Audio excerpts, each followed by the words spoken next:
여호수아가 끝나고 사사시대가 시작이 됩니다. 예루살렘 지경, 이스라엘 지경에요. 흉년이 들었어요. 기근이 얼마나 심했는지 살 수가 없습니다. 나오미라고 하는 여성이 남편과 두 아들을 데리고 모압이라는 나라로 아예 이민을 갔어요.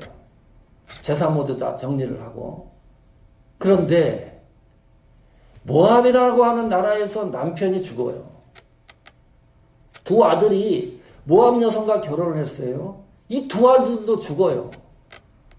이 살 수가 있습니까?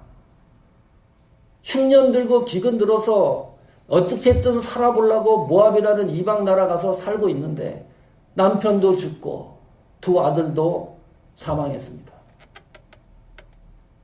그 가슴을 생각을 하면 살 수가 없는 거죠. 그래서 다시 이제 예루살렘 고향으로 돌아오기로 결정을 합니다. 두 며느리도 아니죠. 이제 남편이 그 아들 둘이 다 죽었으니까 너희들 살 길 찾아라. 행복해라. 작별 인사를 하는데 룻이라는 며느리가 끈질기게 아닙니다. 나는 어머니와 같이 동행하겠습니다. 난 어머니 길을 따라가겠습니다. 그래서 같이 예루살렘 고향으로 돌아옵니다. 거기서 룻이 누굴 만나요? 보아스를 만나요. 지주였습니다. 거부였습니다. 부자였어요. 그 둘 사이에서 태어난 아이가 오벳입니다. 그 오벳을 안고 있는 장면이 룻기 4장 16절에 기록되어 있습니다. 나오미가 아기를 취하여 품에 품고 그의 양육자가 되니. 만약에 세상에서 가장 평온스러운, 가장 행복한 그림을 그리라 그러면 성경에서 룻기 4장 16절이 아닐까. 나오미의 말년이 완전히 하나님 은혜로 쌓여 있습니다. 자, 이 오벳이요, 나오미랑 관계가 있습니까? 없습니까? 없어요. 피 한 방울 섞이지 않았어요. 친손입니까? 외손도 아닙니다. 오벳의 아버지가 누구지요?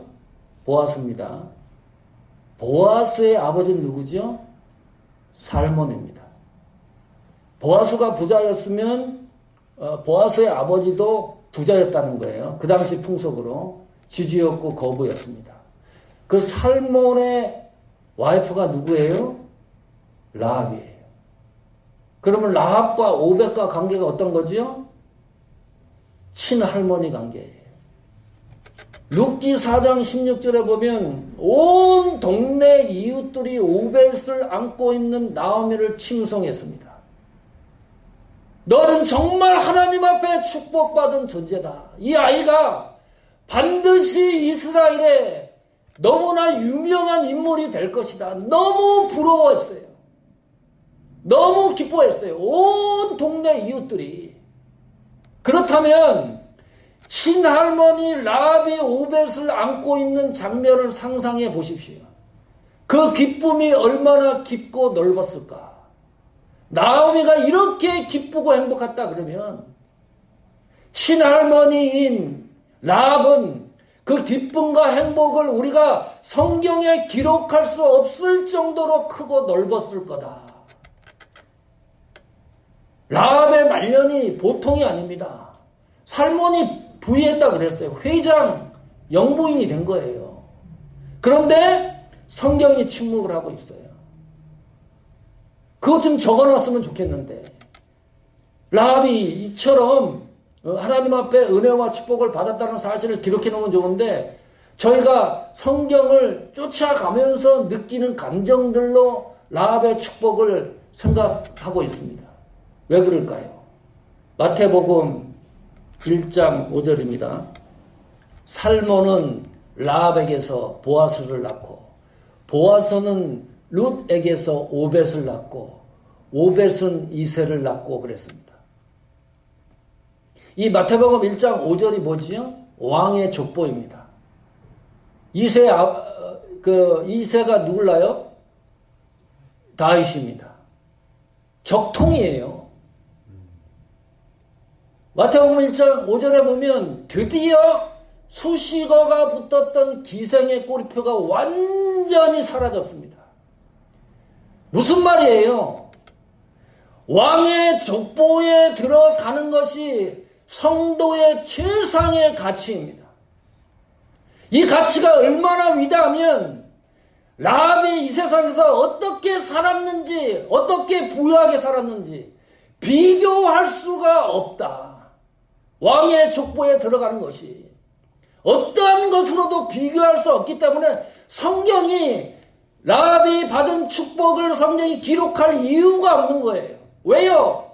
라합은 왕의 족보에 들어갔기 때문에.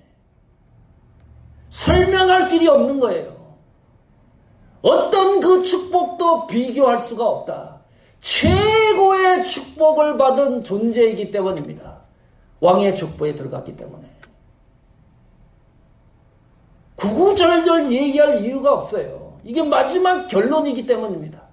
우리 신앙의 마지막 종착지가 어딥니까? 그냥 부유하게 사는 겁니까? 응? 회장 영부인이 되는 겁니까? 아이 낳고 이 세상 잘 먹고 잘 사는 겁니까? 아니잖아요. 우리 신앙의 마지막 종착지가 왕의 족보에 내 이름이 반드시 기록되어야 돼요.